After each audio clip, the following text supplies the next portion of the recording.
বাঙালির 12 মাসে 13 পার্বণ, আর সেই পার্বণের সব থেকে সেরা উৎসব অবশ্যই দুর্গা উৎসব। আর পুজো মানেই আমরা জানি নতুন নতুন ফ্যাশন, নতুন নতুন পোশাকে নিজেকে সাজিয়ে তোলা। আমি এই মুহূর্তে এসে উপস্থিত হয়েছি শিবপুর মন্দির তলার, না বলবো না, পোশাকের খাজানায়। চলুন দেখে নিই।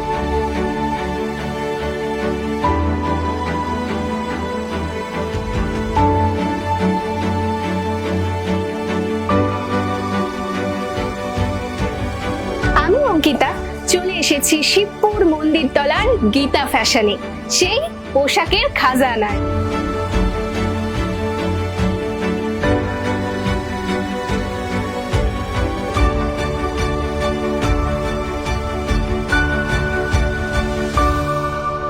গীতা ফ্যাশন, শিবপুর মন্দির তলা।